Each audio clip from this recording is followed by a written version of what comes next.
Hello, Robert. It's with great pleasure that I look forward to participating in your virtual conference on space. My name is Namrata Goswami. I have a PhD in international relations, and for the past 20 years, I have been studying China's grand strategy, including its behavior with regard to territorial resources, as well as its grand strategy with regard to who it sees itself as a power in the domain of nation states. So today I have my own consultancy as part of which I study China's space program as part of their grand strategy.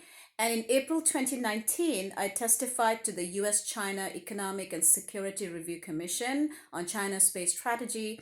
And some of my recommendations, including the development of a space industrial vision for the United States, a separate space service that looks at defense of commerce as one of their key missions, as well as investment in technologies like space-based solar power were included in the report to Congress last year.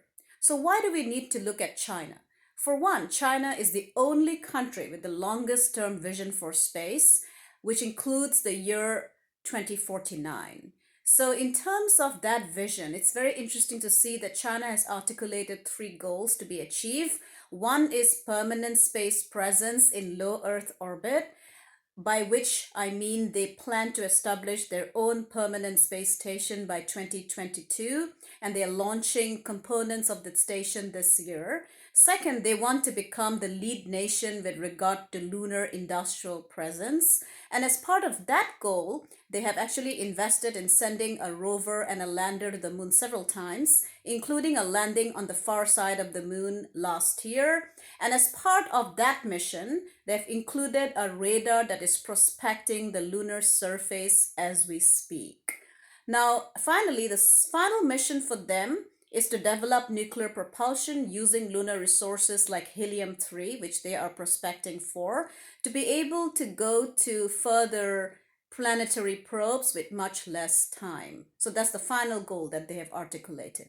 Now, why do we need to take China's space goals seriously? As part of my research, what I did was that I looked at China's past goals, for instance, including a manned mission to low Earth orbit, their Chang'e probes, that is their lunar probes, including the establishment of a cargo spacecraft to their Tiangong-1 space station. And what I found astounding was that almost all those goals were met within the deadline that was set by their space institution. For instance, their lunar probe that they are sending up this year, which is the Chang'e 5, the planning and the strategy for it was established in 2002 by Ye Pei Zhang, one of their chief scientists, and Qiang Xiang, another designer of their lunar mission. And in 2002, they said that they're going to send a lunar sample return mission in the next 20 years.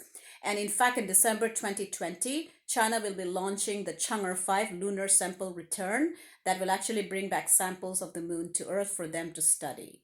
Now, what is fascinating from my perspective is that China is not just investing in space based on their state funded institutions, but they're also investing in their private sector. So it's not just the United States that has a very vibrant private sector. In fact, Chinese private sector in almost all technologies like artificial intelligence, virtual reality, augmented reality, 3D printing, quantum mechanics is absolutely advanced. In fact, according to a Harvard and Stanford study, China is the leading nation with regard to AI investments today, even overtaking the United States and at par with Europe.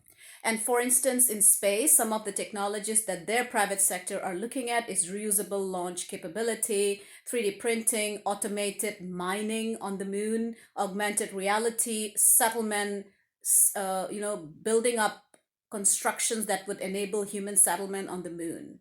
And so finally, how does this all come together for the Chinese state in terms of their investment in space? And so Bao Weiming, who's a very senior space official with the China Aerospace Science and Technology Corporation, made it clear in a very important speech he gave last year, in which he pointed out that for China, an investment in the Earth-Moon zone, by which they mean the moon and cislunar space, is going to give them a return of investment in the domain of $10 trillion.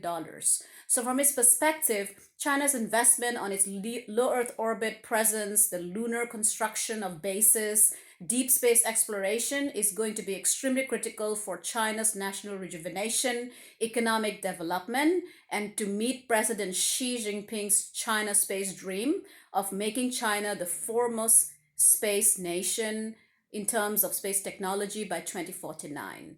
And I think it's important that we realize that it's a very serious space power. So I look forward to any questions. Thank you.